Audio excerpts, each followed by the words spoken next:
ಪತ್ನಿಯಿಂದ ಕಿರುಕುಳ ತಾಳಲಾರದೆ ಬ್ಯಾಂಕ್ ಉದ್ಯೋಗಿಯೊಬ್ಬರು ಆತ್ಮಹತ್ಯೆ ಮಾಡಿಕೊಂಡಿರುವ ಘಟನೆ ಬೆಂಗಳೂರಿನ ಗಿರಿನಗರದಲ್ಲಿ ನಡೆದಿದೆ. ಗಗನ್ ರಾವ್ ನೇಣಿಗೆ ಶರಣಾದ ಪತಿ 8 ತಿಂಗಳ ಹಿಂದಷ್ಟೇ ಮೇಘನಾ ಜಾವ್ ಅವರೊಂದಿಗೆ ಗಗನ್ ರಾವ್ ದಾಂಪತ್ಯ ಜೀವನಕ್ಕೆ ಕಾಲಿಟ್ಟಿದ್ದರು. ಬ್ಯಾಂಕ್ ಉದ್ಯೋಗಿಯಾಗಿದ್ದ ಗಗನ್ ಪತ್ನಿ ವಿರುದ್ಧ ಕಿರುಕುಳದ ಆರೋಪ ಮಾಡಿ ನೇಣಿಗೆ ಶರಣಾಗಿದ್ದಾರೆ.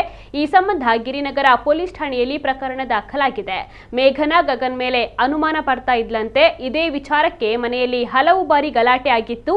ಬಳಿಕ ಕೋಪಿಸಿಕೊಂಡು ತವರಿಗೆ ಹೋಗಿದ್ದ ಮೇಘನಾ ಇತ್ತೀಚೆಗಷ್ಟೇ ಗಂಡನ ಮನೆಗೆ ವಾಪಸ್ ಬಂದಿದ್ಲು. ನಿನ್ನೆ ರಾತ್ರಿ ಮತ್ತೆ ಗಲಾಟೆ ನಡೆದಿದೆ. ಇದರಿಂದ ಬೇಸತ್ತ ಗಗನ್ ನೇಣಿಗೆ ಶರಣಾಗಿದ್ದಾರೆ.